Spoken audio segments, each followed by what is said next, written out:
Bem, pessoal, vamos de BTC no fim de tarde dessa sexta-feira, 12 de maio. Agora na Espanha são 22 horas e 5 minutos.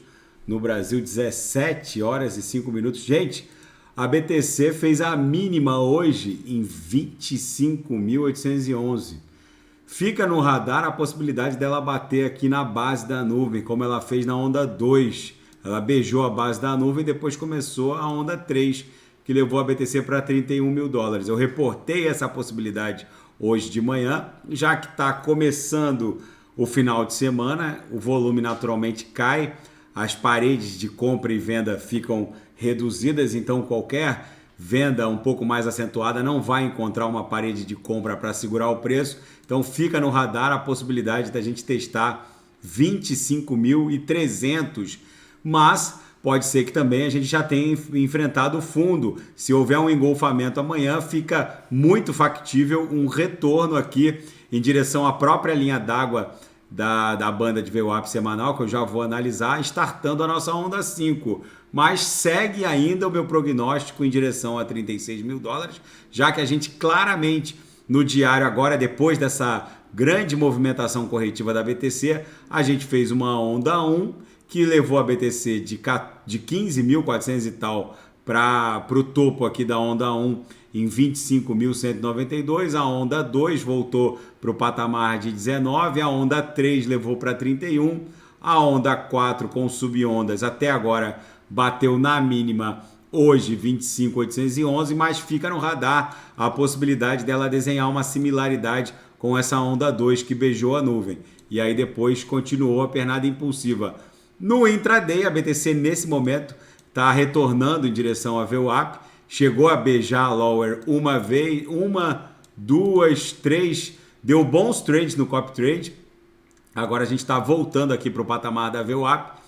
Enfim, na seara fática, a cadeia Beacon Chain da Ethereum sofreu outro problema e não finalizou as transações por mais de uma hora. Os devs ainda não sabem o que aconteceu. Isso aconteceu entre as épocas 200.750 e também aconteceu na época 200.758. Alguns analistas estão dando conta que é algum bug no programa, na última versão do programa que os validadores precisam usar para poder validar as transações. Vamos ver se eles solucionam. E a nova CEO do Twitter, a Linda Yaccarino, é uma entusiasta cripto. Inclusive, ela segue no próprio Twitter uma série de altcoins, inclusive páginas no Twitter dedicadas à BTC. Enfim, entrando no comando do Twitter, uma entusiasta criptográfica, a Linda Yaccarino. E o infame fundador da Luna UST, aquela stablecoin 100% algorítmica que colapsou e deixou e transformou em pó mais de 40 bilhões de dólares. O Ducon conseguiu a liberdade mediante fiança de 436 mil dólares junto a um tribunal de Montenegro nos Balcãs europeus aqui na Europa.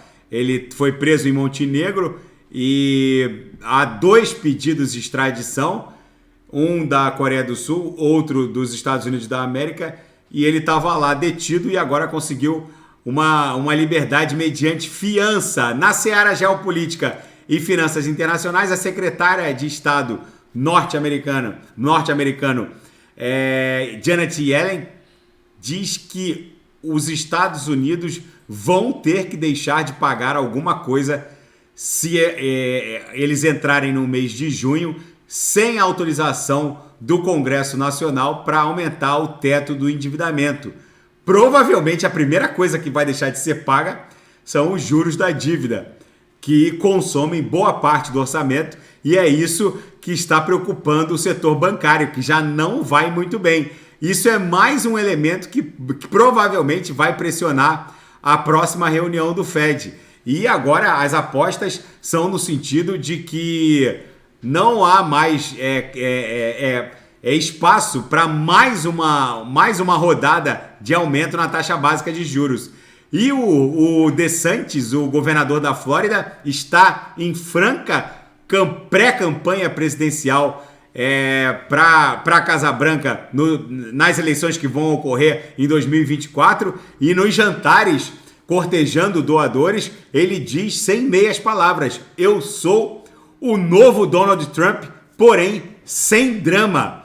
Enfim, e a União Europeia considera proibir formalmente um dos últimos fluxos de petróleo vindo da Rússia em direção à Polônia e à Alemanha. O oleoduto Druzhba ainda não estava sob a sanção inicialmente imposta em desfavor da Federação Russa. Os fluxos de petróleo nesse oleoduto Druzhba, que alimenta basicamente a República Tcheca, Eslováquia, Hungria, Letônia, Lituânia, Polônia e Alemanha, via Bielorrússia, agora está sendo objeto de uma eventual proibição pela União Europeia. A Alemanha não está apoiando porque ela diz que precisa desse petróleo, já que não vai fazer nenhuma diferença nas contas russas e é uma quantidade que mantém ali a operação da indústria alemã, principalmente polonesa e alemã. Mas a Lituânia também e a Letônia seriam fortemente afetadas por uma eventual interrupção nesse fluxo. Enfim, pessoal, a BTC segue acumulando aqui na banda de VWAP mensal.